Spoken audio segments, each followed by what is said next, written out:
of the brain. It's that simple. Let me show you what this looks like in graphic form here. Let me do this, and you'll have to give me a second. I didn't have this set up beforehand, but there was a graphic that I saw a couple years ago. I looked at it for about 3 seconds, and I went, "This is the most brilliant thing I've ever seen in my life." It is a really good description of the difference between men and women. And I'll show this. And it's going to look funny, but you'll get how true it is. All right? So get ready. Here we go.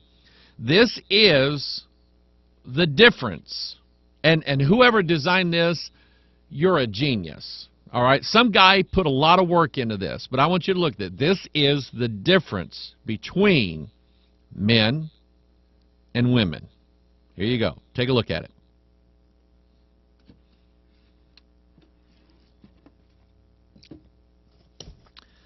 With a man, he has an on and off switch. And it's fairly simple.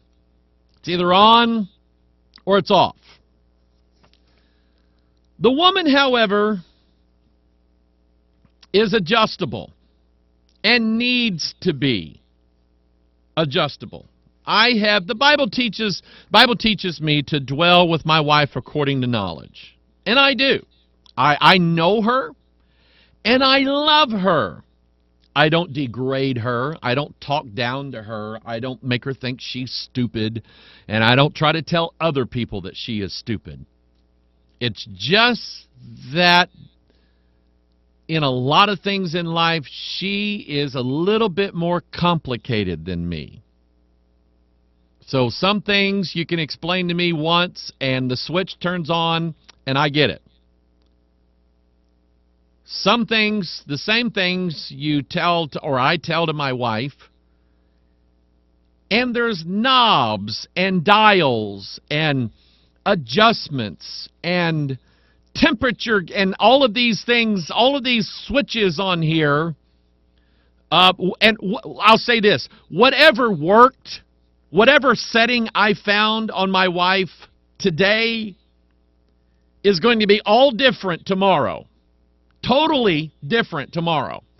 I'm going to have to readjust, recalibrate, because there's different factors in every day like humidity, temperature, relative pressure in the atmosphere, whether or not there's a sale going on, whether or not my switch is on or off. And all these variables have to be taken into consideration when it comes to getting the light on in my sweetie pie. And you know what?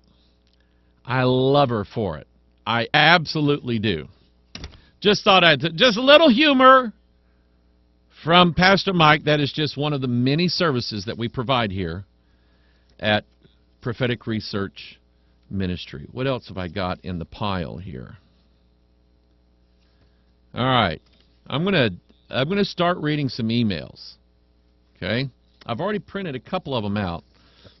Let me get to, let's see, I don't want to skip any. Let me get to this one here.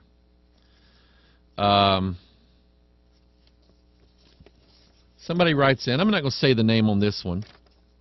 Let me put the email sticker back up here. Here we go, pastormikeonline@gmail.com. But she asked, how do I do fasting with MS, which I'm assuming is in the state of Mississippi? MS? No, I'm just kidding. Multiple sclerosis. Apparently she was listening to Brady preach Sunday night. Brady preached a real good message on fasting Sunday night. And she said, I really have been thinking about fasting, but because of my health, giving up food. And she says, but just drinking my iced tea with a little sugar be okay to seek God and keep my health good. And Bonnie, you ask a legitimate question. Now, here's what I'm going to tell you. Fortunately, Fortunately for the child of God, and I mean the child of God. I'm not talking about some fake phony. I'm talking about the real servant of the living God. Fasting does not have to be this strict, rigid, performance-based, who can outlast the longest, who can do this and who can do that. It doesn't have to be that. And Brady made this clear. There are certain issues and certain times whereby we would fast as a means to deny the flesh and seek God in certain matters, or to do spiritual warfare. And really, it's all about the denial of the flesh, is what it is. There are certain things given to us in Scripture, like on days of fasting. You can see where the Israelites, they prayed for part of the day, they read Scripture for part of the day, they fasted all day, and so on. But fortunately for the born-again Christian, the Bible-believing Christian, it does not have to be this massive life-or-death endurance contest. It doesn't have to be that. There have been days when I have not eaten anything all day long, and I mean just very, very few sips of water, or a little tea or coffee or something like that. Somebody with I have not fasted since being diagnosed with diabetes, so I don't know the effect yet. But there have been times when I have set aside a day to fast, and I will use small amounts of water. All right? Bonnie, here's what I would do.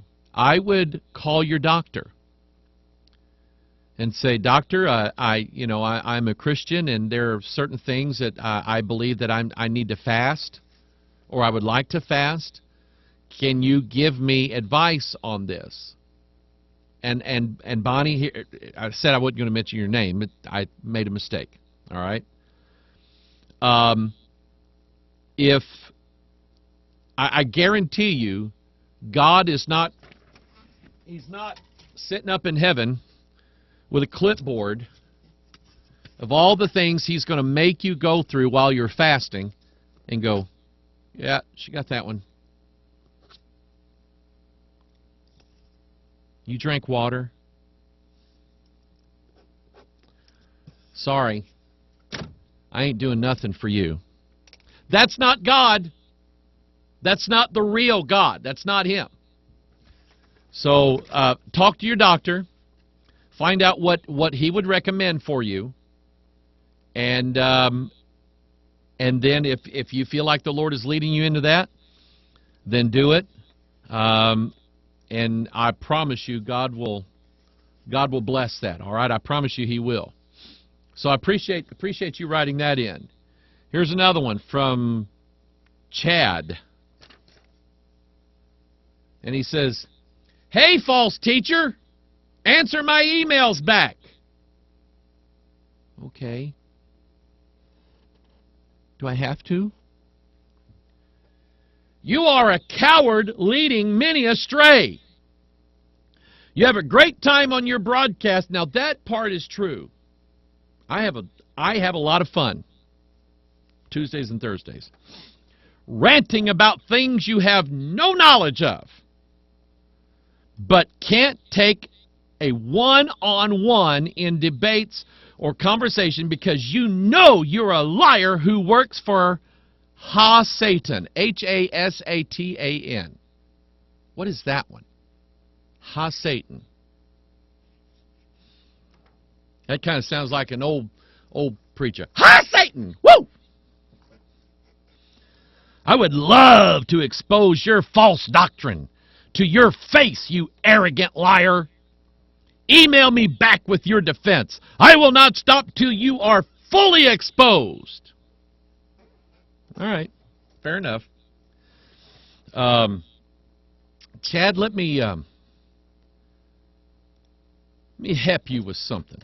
All right? Let me help you out with something here.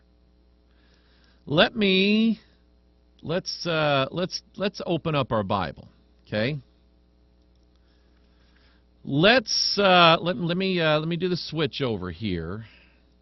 I'm going to have to get rid of the email thing. So the email address is pastormikeonline@gmail.com. And let's search the Scripture concerning what you just said. And you're not the first person in the world that's ever wanted to take a public crack at me for whatever reason. I don't understand it, but for whatever reason, you're not the first one. Some guy, when I questioned his doctrine, challenged me to bring him. I think he wanted me to pay all the bills.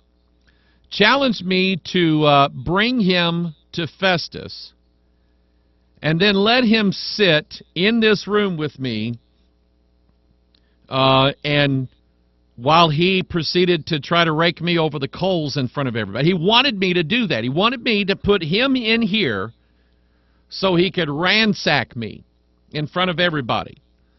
Number one, I don't have to because it's not his show, it's mine. If he wants to do that, get a room, camera, microphone, a YouTube account, and knock yourself out.